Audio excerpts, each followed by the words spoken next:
선지자와 왕 제3장 번영 중에서의 교만. 솔로몬이 하늘의 율법을 높이는 동안에는 하나님께서 그와 함께 계셔서 그에게 이스라엘을 공평과 자비로 다스릴 수 있는 지혜를 주셨다.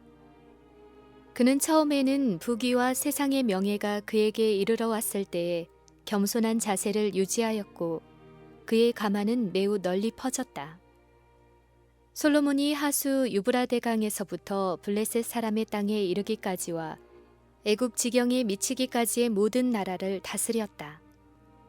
저가 사방에 둘린 민족과 평화가 있었으니 솔로몬의 사는 동안에 유다와 이스라엘이 각기 포도나무 아래와 무화과 나무 아래서 안연히 살았더라. 그러나 전도가 유망하던 시기가 지나자 그의 생애는 배도로 어두워졌다. 역사는 여디디아, 즉 여호와께서 사랑하심이라고 불리었던 자, 너무나 혁혁한 하나님의 은총의 증거들로 말미암아 그의 지혜와 정직함이 온 세상의 명성을 얻도록 하나님께서 영화롭게 하신 자, 다른 사람들을 인도하여 이스라엘의 하나님께 영광을 돌리게 하던 자가 여호와를 섬기는 일에서 돌아서서 이방 신상들 앞에 절했다는 슬픈 사실을 기록하였다. 솔로몬이 왕위에 오르기 수백 년 전에 주께서는 이스라엘의 통치자로 선택된 자들을 둘러쌀 위엄을 내다보시고 모세에게 그들을 지도할 교훈을 주셨다. 이스라엘의 왕위로 오를 사람에게 레위 사람 제사장 앞에 보관된 여호와의 법도를 복사해 주라는 지시가 있었다.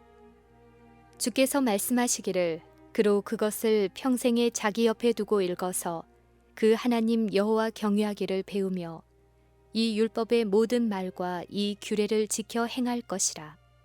그리하면 그의 마음이 그 형제 위에 교만하지 아니하고 이 명령에서 떠나 좌로나 우로나 치우치지 아니하리니 이스라엘 중에서 그와 그의 자손의 왕위에 있는 날이 장구하리라고 하셨다. 이 지시와 관련하여 주께서는 왕으로 기름 부음을 받을 사람은 아내를 많이 두어서 그 마음이 미혹되게 말 것이며 은금을 자기를 위하여 많이 쌓지 말라는 특별한 주의를 주셨다. 솔로몬은 이 경고를 잘 알고 있었으며 한동안 그것에 주의를 기울였다. 그의 최대의 소망은 시내산에서 받은 법도를 따라 생활하고 다스리는 것이었다.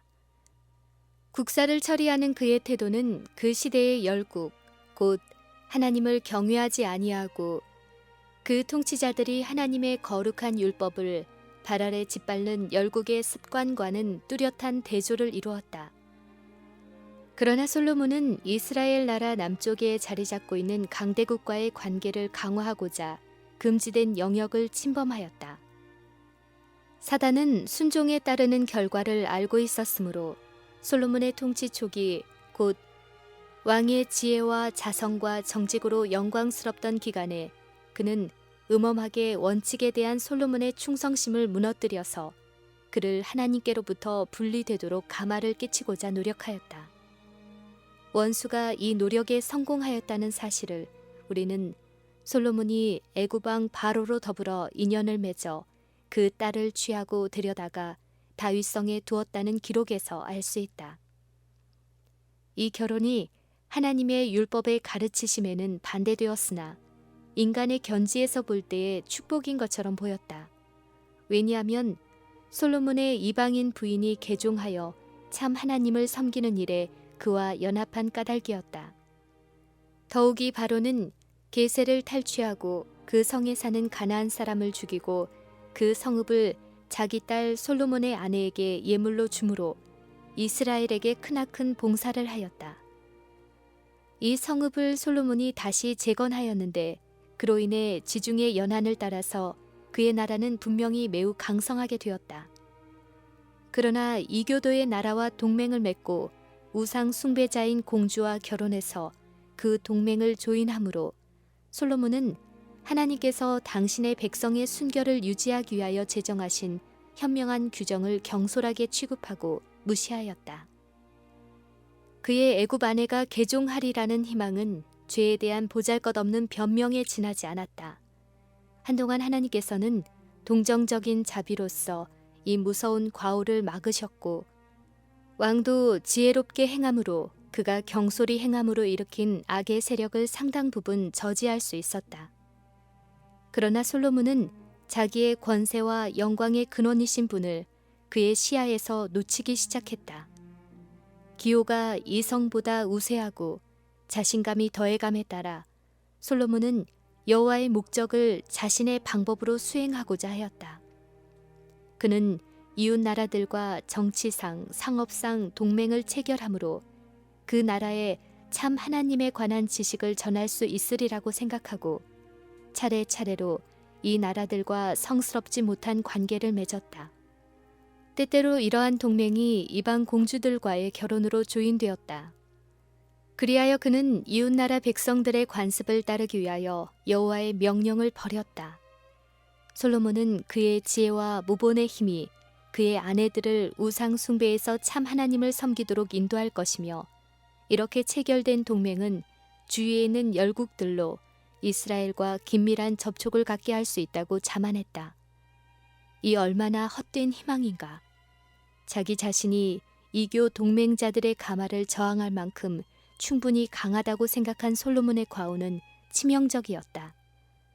자기는 하나님의 율법을 무시하면서 다른 사람들을 그 거룩한 계명들을 존중하고 순종하게 하려는 소망은 일종의 기만이었고 매우 치명적이었다. 왕이 이교도의 나라들과 맺은 동맹과 상업상 거래는 그에게 이 세상의 명성과 영광과 부를 가져왔다. 왕은 오빌의 금과 다시스의 은을 가져올 수 있었다. 왕이 예루살렘에서 은금을 돌같이 흔하게 하고 백향목을 평지에 뽕나무같이 많게 하였더라. 부는 그것에 수반되는 모든 유혹과 함께 솔로몬 시대에 점점 많은 사람들에게 파고들었고 품성이란 정금은 광채를 잃고 못쓰게 되었다. 솔로몬의 배도가 매우 서서히 진행되었기 때문에 그가 이 사실을 미처 알기 전에 그는 이미 하나님께로부터 멀리 떠나 있었다.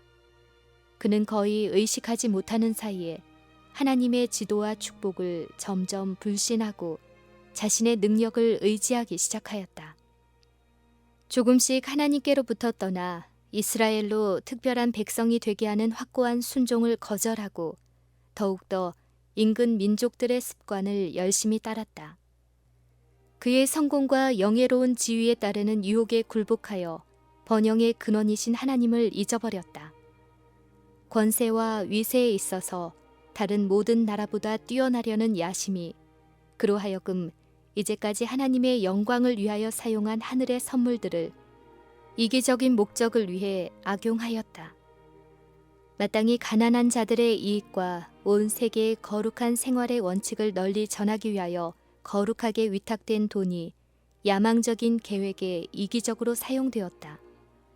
외적으로 다른 사람들을 능가하려는 강한 욕망에 사로잡혀 왕은 아름답고 완전한 품성을 얻어야 할 필요를 무시하였다. 세상 앞에서 자기 자신을 영화롭게 하고자 그는 자기의 명예와 성실을 팔았다. 많은 사람들과의 통상에 수반되는 막대한 재원은 무거운 세금으로 보충되었다. 그리하여 교만과 야심과 낭비와 방종은 잔인과 강요를 낳게 되었다. 그의 통치 초기의 백성들을 취급할 때에 주목을 끌었던 양심적이고 사려 깊은 정신은 이제 변하였다. 솔로몬은 가장 현명하고 가장 자비스러운 통치자로부터 폭군으로 전락하였다. 한때 자비롭고 하나님을 두려워하던 백성의 수호자가 이제는 포악한 압제자가 되었다. 호화스러운 궁전을 유지할 자금을 염출키 위해 백성들에게 많은 세금을 부과하였다. 백성들은 불평하기 시작하였다. 한때 그들이 저희 왕에 대하여 품었던 존경과 칭찬은 불만과 증오로 변하였다. 여호와께서는 병력을 의지하지 않게 하시려는 방비책으로 이스라엘을 통치할 자들은 말의 수를 늘리지 않도록 경고하셨다. 그러나 이 명령을 완전히 무시하고 솔로몬의 말들은 애굽에서 내어왔다. 솔로몬을 위하여 애굽과 각국에서 말들을 내어왔더라. 솔로몬이 병거와 마병을 모으매 병거가 1,400이요 마병이 1만 2천이라. 병거 성에도 두고 예루살렘 왕에게도 두었다. 왕은 더욱더 사치와 방종과 세상의 환심을 위대함의 표시로 생각하게 되었다. 아름답고 매력적인 여인들을 애굽과 베니게와 에돔과 모압과 다른 많은 곳에서 데려왔는데 그 수는 수백 명에 이르렀다. 그들의 종교는 우상 숭배 종교로서 그들은 잔인하고 비열한 의식을 행하도록 가르침을 받았었다. 왕은 그들의 미모에 홀려서 하나님과 자기 나라에 대한 의무를 게을리하였다. 솔로몬의 아내들은 그에게 강력한 감화를 끼쳐서 그로 그들과 같이 연합하여 우상을 숭배하도록 서서히 그를 설복하였다. 솔로몬은 하나님께서 배도에 대한 방벽으로 주신 교훈을 무시하고 이제 와서는 자기 자신이 거짓 신들을 숭배하게 되었다. 솔로몬의 나이 늙을 때에 왕비들이 그 마음을 돌이켜 다른 신들을 좇게 하였으므로 왕의 마음이 그 붙인 다윗의 마음과 같지 아니하여 그 하나님 여호와 앞에 온전치 못하였으니 이는 시돈 사람의 여신 아스다롯을 좇고 암몬 사람의 가증한 밀곰을 좇음이라. 여호와의 아름다운 성전이 서 있는 모리아산 맞은편 곧 감람산 남쪽 고지 위에 솔로몬은 우상의 신당으로 사용될 웅장한 건물들을 세웠다. 그의 아내들을 기쁘게 하려고 그는 화석류와 감람나무 숲속에 거대한 우상들, 목석으로 만든 보기 흉한 우상을 세웠다.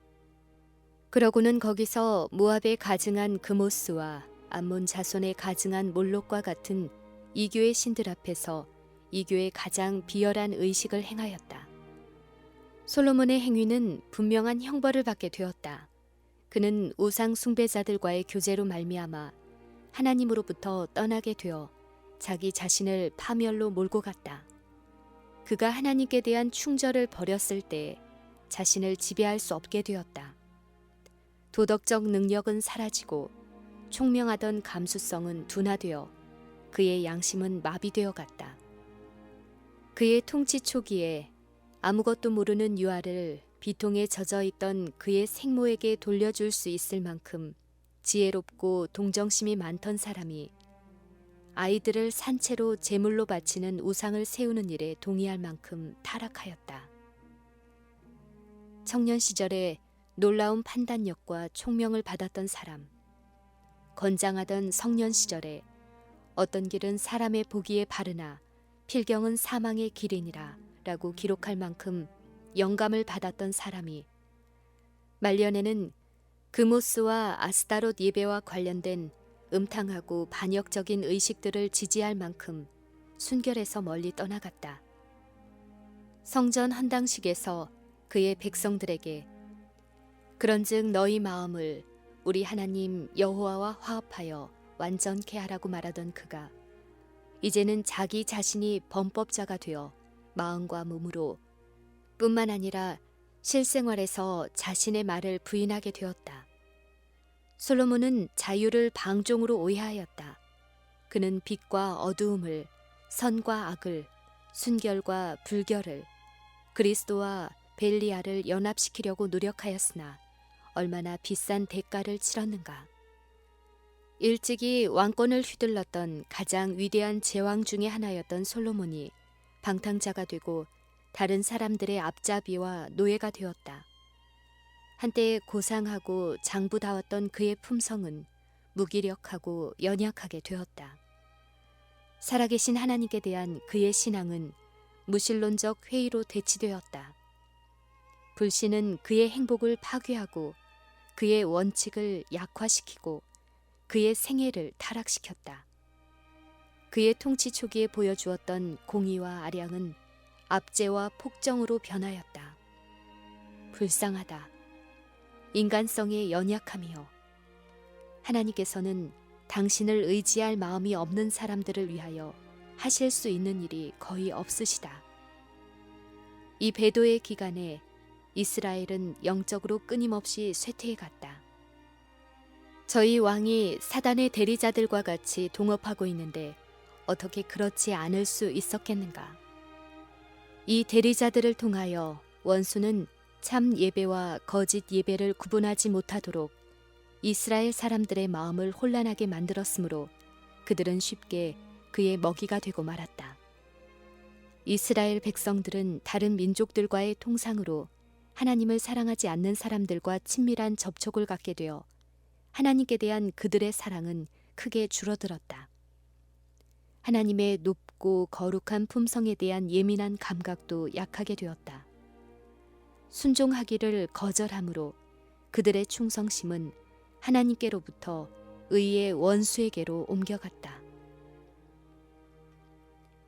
우상 숭배자들과의 자폰도 평범한 관습이 되고 우상 숭배에 대한 그들의 증오심도 신속하게 사라졌다. 일부 다처제도 묵인되었다. 우상 숭배자인 어머니들은 그 자녀들을 이교의 의식을 준수하도록 양육하였다. 어떤 사람들은 저들의 생활 속에서 하나님께서 제정하신 순결한 종교적 예식을 빼버리고 가장 흉악한 우상 숭배로 대체하였다. 그리스도인들은 정신과 가마에 있어서 세상과 뚜렷이 구별되어야 한다. 하나님께서는 이 세상에서 우리를 온전히 지키실 수 있으시지만 우리는 세상에 속하지 말아야 한다. 하나님의 사랑은 확실하며 결코 변함이 없다. 그는 늘 측량할 수 없는 관심을 가지고 자녀를 지켜보신다. 그러나 하나님께서는 완전한 충성을 요구하신다. 한 사람이 두 주인을 섬기지 못할 것이니 혹 이를 미워하며 저를 사랑하거나 혹 이를 중히 여기며 저를 경히 여김이라. 너희가 하나님과 재물을 겸하여 섬기지 못하느니라. 솔로몬은 놀라운 지혜를 부여받았다. 그런데도 세상은 그를 하나님과 분리시켰다. 오늘날 사람들은 솔로몬보다 강하지 못하므로 그를 타락시킨 가마에 빠지기 쉽다. 하나님께서 솔로몬에게 위험을 경고하신 것처럼 오늘날도 당신의 자녀들에게 세상과 관계를 맺음으로 저희 영혼을 위태롭게 하지 말도록 경고하신다. 하나님께서는 너희는 저희 중에서 나와서 따로 있고 부정한 것을 만지지 말라. 내가 너희를 영접하여 너희에게 아버지가 되고 너희는 내게 자녀가 되리라. 전능하신 주의 말씀이니라. 라고 탄원하셨다. 번영에는 위험이 도사리고 있다. 각 시대를 통하여 부와 명예에는 항상 겸손과 영성을 해칠 위험이 따랐다. 옮기기 어려운 컵은 빈 컵이 아니라 균형을 잡고 조심스럽게 옮겨야 할 가득 찬 컵이다. 고통과 역경이 슬픔을 가져올 수 있으나 영적 생애의 가장 위험한 것은 번영이다. 하나님의 백성들이 끊임없이 하나님의 뜻에 복종하지 않는 한, 그들이 진리로 성화되지 않는 한, 번영은 확실히 그들을 오만으로 기울어지게 할 것이다.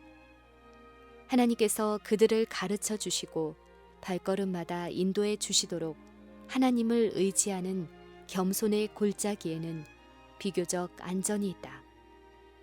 그러나 말하자면 높은 봉우리에 선 사람들과 저희 지위로 인해 탁월한 지혜를 가졌다고 생각되는 사람들은 가장 큰 위험 중에 있다. 이러한 사람들이 하나님을 의지하지 아니하면 분명히 실패할 것이다. 교만과 야심에 빠지게 되면 언제나 그 생애를 망치게 되는데 이는 아무런 부족도 느끼지 않는 마음, 곧 교만이 무한한 하늘의 축복에 대하여 마음을 닫는 까닭이다. 자신을 영화롭게 하는 것을 인생의 목적으로 삼는 사람은 비록 자기의 능력으로 가장 확실한 부와 가장 만족을 주는 기쁨을 얻었다 할지라도 자신들에게 하나님의 은혜가 부족함을 알게 될 것이다. 그러나 그리스도를 위하여 모든 것을 버리고 무슨 일이든지 행하는 사람은 여호와께서 복을 주심으로 사람으로 부하게 하시고 근심을 겸하여 주지 아니하신다는 약속의 성취를 알게 될 것이다. 부드러운 은혜에 접촉할 때 구주께서는 영혼들로부터 불안정하고 거룩하지 못한 야망을 몰아내시고 증오를 사랑으로, 불신을 신뢰로 변화시켜 주신다. 구주께서 영혼들에게 나를 따르라고 말씀하실 때에 세상의 미혹의 마력은 깨어진다. 그분의 음성을 들을 때에 탐욕과 야망의 정신은 마음으로부터 떠나간다. 그러므로 사람들은 해방되어 일어나 구주를 따르게 된다.